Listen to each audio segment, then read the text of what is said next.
Selamat malam semuanya. Gila ya, ini panggungnya bagus banget, senternya banyak banget. Terima kasih buat Metro TV, tepuk tangan buat Metro TV. Ngomongin masalah wanita ya, apa sih yang paling nyebelin dari wanita? Kalau gua adalah ketika dia minta difotoin.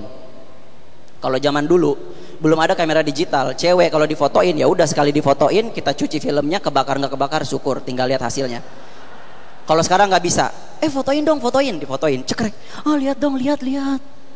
Pas dilihat, pipi aku gendut banget. Lah pipi lo emang udah segede gitu, udah nggak bisa dirubah gitu ya. Yang gue bingung kenapa tugas membuat cewek menjadi kurus itu diserahkan kepada fotografer.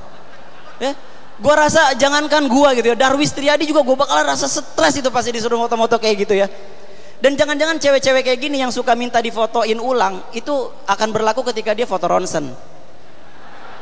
Ya, dia habis tabrakan motor, dia ke rumah sakit, foto ronsen, cekrek, dok lihat dong, tulang belikat aku gendut banget. Enaknya disuntik mati nih pasien kayak gini nih. Hal yang gue benci juga dari perempuan adalah dengan menjamurnya film Korea. Lo tahu film Korea itu membuat perempuan menaikkan standarnya dalam memilih laki-laki. Dia selalu pengen cowok yang romantis. Kita selalu dibanding-bandingkan dengan Lee Min Ho.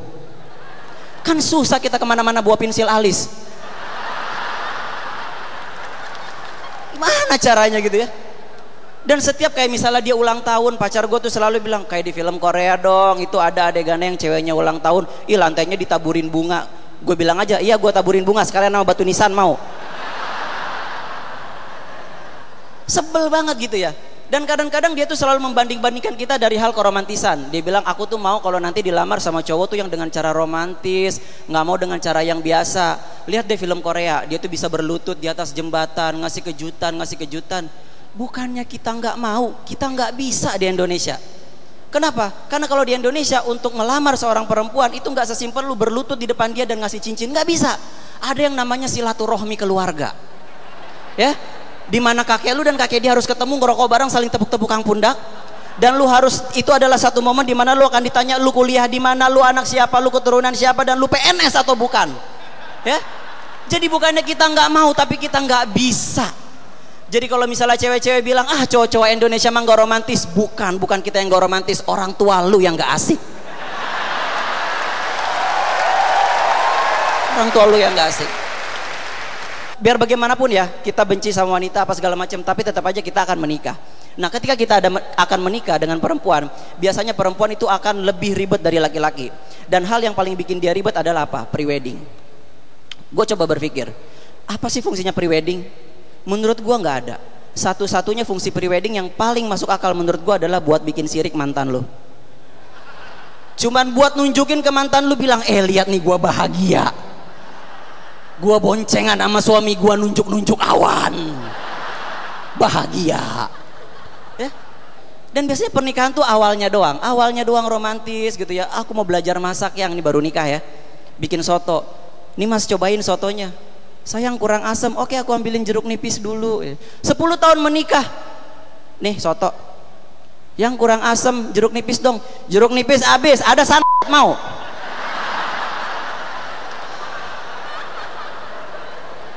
Jadi pesan gua kepada lu adalah, hubungan yang terlalu lama pada akhirnya akan menyakitkan ya. Gua pernah pacaran sama pacar gue itu 5 tahun ya, udah kayak pilkada. Itu dari yang tadinya gue nggak bisa bawa motor, sampai gue ngemis-ngemis sama bokap gue, apa beliin motor dong. Biar apa? Biar gue bisa nganterin dia keliling kampus, ke perpustakaan, beli makan siang, nganterin ke kosan. Akhirnya gue bisa bawa motor. Dari yang gue nggak bisa bawa motor 5 tahun pacaran, sekarang gue turun jembatan lepas tangan merem gue berani. 5 tahun jadi ojek ya. Dan gue bilangin sama lu, kenapa hubungan yang lama itu nggak menyenangkan? Karena ketika lu hubungan masih pertama-tama, itu masalah yang akan lu ributin itu biasanya masih masuk akal. Misalnya lu telat ngejemput atau lu kurang perhatian, ya masih layak lah untuk diperdebatkan. Tapi makin lama hubungan lu, usia hubungan lu, itu masalah-masalah lu akan semakin absurd. Misalnya lu lagi makan sama cewek lu, tiba-tiba handphone lu bunyi, ada telepon dari cewek masuk. Dia akan bilang, kok bisa sih cewek nelpon ke handphone kamu? Ya dia punya pulsa. Gimana neranginnya gitu? Ya tapi kan dia cewek. Ya emangnya ada handphone yang anti muhrim? Nggak ada. Sulit ngejelasinnya gitu ya. Dan biasanya lu akan berantem nggak lihat tempat. Di mobil, cewek akan selalu ngeluarin jurus andalannya. Turunin aku di sini. Itu gue benci banget. Karena itu satu paket dengan, oh jadi kamu tega nurunin aku di sini. Makanya kalau gue saranin ke lu, kalau misalnya lu udah punya pacar dan berhubungan lebih dari 5 tahun, lu kemana-mana jangan bawa mobil, naik kereta. Naik kereta. Ketika cewek lu ngambek dan ngeluarin jurus itu, turunin aku di sini, buka gerbongnya, turun lu, turun. Tak diminta turun, karena kereta nggak bakal muter balik. Tapi tadinya gue pikir yang namanya berantem itu paling gak enak di mobil, ternyata salah. Yang paling gak enak adalah berantem di motor. Mungkin lu berpikir kalau misalnya berantem sama cewek lu di motor nggak akan ada yang denger. Salah. Lu nggak mikirin unsur fisika. Ketika lu ngomong, suara lu ke bawah angin, yang di belakang akan dengar dengan jelas. Apalagi kalau orang berantem di motor, itu nggak bisa hadap-hadapan. Jadi dia, kan aku udah bilang. Yang di belakang enak, iya mas, tapi kan tadi aku jelasin, bukan itu. Gitu ya. Pasti kayak gitu ya. Dan semua orang yang ngantri di belakangnya dengar permasalahan lu. Gue pernah di Lebak Bulus, di lampu merah, gue naik motor, di depan gue ada mas-mas sama mbak-mbak berantem. Itu gue denger dari siapa yang selingkuh, nama selingkuhannya, di mana tempat dia ketemu, gue denger semuanya. Dan kebetulan gue searah, gue ikutin sampai Ciputat. Sampai Ciputat gue sampai punya solusinya.